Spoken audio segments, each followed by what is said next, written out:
the most important thing is whenever I'm going out representing my country, I want to give it my best shot. It's not about the expectation that others have from me.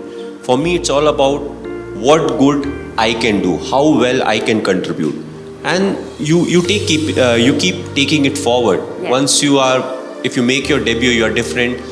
Once you reach a stage where your career is ending, then it's not only about your performance. You have to make sure that others who are part of the team, the youngsters, they get the right guidance so that they are the ones who will take care of the future of cricket or sports. So there are other kind of responsibilities that fall in front of you. But overall, I always felt country was the biggest motivation for me. It was never about scoring runs or taking wickets. It was more about the team should do well and we should win the games. And that always helped because it kept things very simple. Once you start getting into the groove of I want to score runs, I want to take wickets, I want to do this, we play a team sport. So for us, it's always about, all of us moving together. And, what is something that you can do, but maybe some of the others can't do. To realize all of that and then to move forward, taking that added responsibility, that's what makes you, slightly special. Because you can always think about what is good for you, but what is good for the team, and then you keep moving forward with that decision is something that will make people appreciate you, especially the ones who are part of the team. As human beings, we are the most complex creatures. We are the only person where two siblings born as twins will have very different characters. We study the same syllabus in school. CBSE में पढ़ाई की है, ये हमारे courses हैं. But what happens? Exam होता है, same teacher पढ़ा रही है सब कुछ, but the results are very different. Yes. So why cricket is so close to life is you score 100 today and the very next game you get out on a 0. So I personally always say cricket is a great leveler. It levels you out. Sure. You start flying high, it brings you down. And the thing, it's more of a mental game than a physical game. It's the mind that is much more stronger. And these are the things that you keep teaching the youngsters. Even if they are not a sports person, that if you are able to control your mind, you can actually do a lot of things better in life. Because mind is the most powerful thing. We all think it's a physical, I am tired, I can't run more. It's the mind that is telling the body you can't run more. That's right. So, what cricket teaches you is to be humble in life. Or I would say the syllabus that is covered by cricket. Of course, there are individuals who will pick what they want to pick. It is glamorous. Yes, it is glamorous. To be humble is more important to be part of the glamour. Sure. So, the small thing, the hard work, the discipline, the honesty. I got lucky. I passed out from school. I got a job with the railways. Now, coming from a middle class background, one of the things your parents are always worried about is your future. And, sports never had it never had a great future at that point of time. A lot of parents would be worried, acha cricket khel raha, I don't know future mein kya hoga. But the moment I got my job with the railways, my parents were quite relaxed as to, whatever he does from now on, he has something to fall back to. If he's not successful in life, he'll fall back to, with work when it comes to the railways, and he'll have a future, whatever that future may be. So I feel all these small things which fall into places which may or may not be in your control also contribute a lot. But the most important ingredient, yes, hard work is there, dedication is there, passion is there, but I felt being honest is one of the most important things. To start off being honest to yourself. Unless you are honest to yourself, you can't be honest to others. And what it also does, it helps you in accepting what the shortcomings are. You may not be a great player, may not be a great human being, but if you're willing to accept the shortcomings, you can always look to improve. You can go to people, you can ask for help, and there'll be people to guide you out. Whether it's your seniors, whether it's your parents, close friends, whoever those may be. And I always felt all these things really helped me keep moving ahead in life. Throughout being honest towards the goal. What is the goal?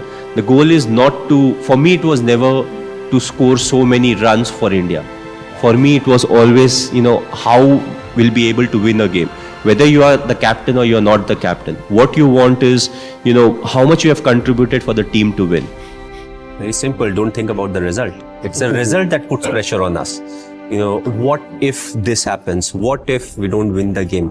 What if we don't get selected? But again, worry about the controllables, and whatever the controllables are, we take care of it, we'll get the desired result. If we don't get the desired result, we'll improve. We'll change our plans, we'll execute better, and we'll get a chance to prove ourselves again.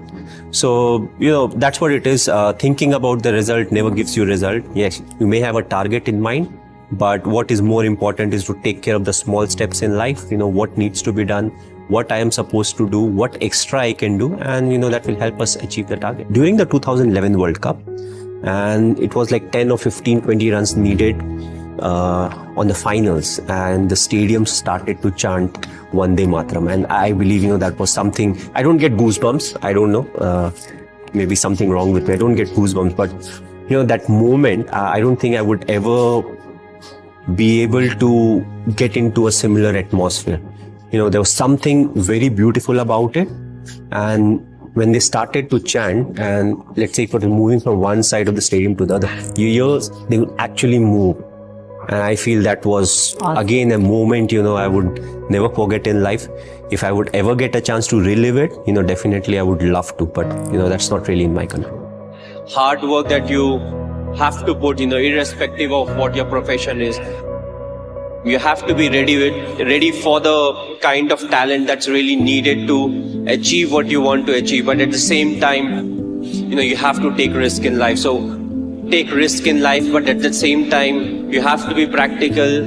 You have to be calculated. Respecting the elders, which I feel is the key. If you don't respect the elders, be it your parents or be it anyone, it becomes very difficult to be successful in life. It's a 20-year-old company, and you don't run a company for 20 years if you don't believe in something. And if you see what we firmly believe in is commitment, integrity, and hard work. And if you see these three things, it's not only for a business. In sport also, these are the three things we keep emphasizing on. We want youngsters to actually be very committed to what they want to achieve in life.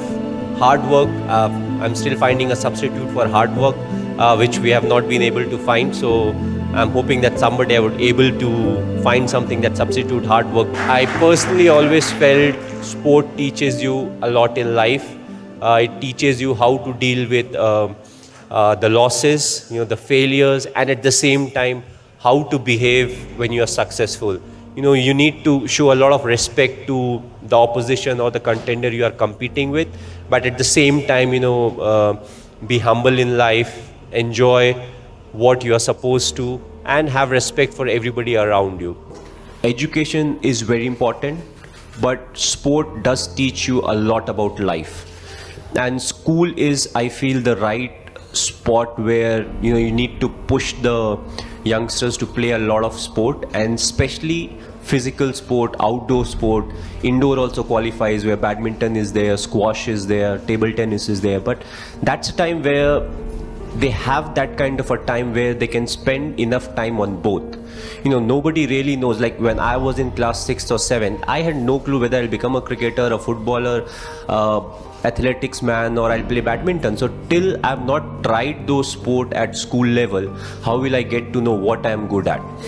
And I feel, in between there was a phase where parents were not too much interested into sport. They just wanted their children to study hard, get the best of result. And what is strange right now is, 90% marks was considered like very good. And now the amount of students who actually get more than 90% is just enormous. So for us, even if I was, studying 24 hours a day, I can't think of reaching, 90% marks at any point of time. I was good in sport. I played a lot of sport. That's why that's something that really helped me be fit at my age right now. So I feel sport is a major part of life, and it teaches you a lot of things. That will to win, the acceptance to losses, how to come back after having a bad loss. So mentally and physically, sports builds a lot of character, when it comes to the students at an early age, and that actually helps you in your practical life a lot. So I just feel sports should be a big part of the student's life, and everybody should be pushed to play some kind of a sport, even if he doesn't want to.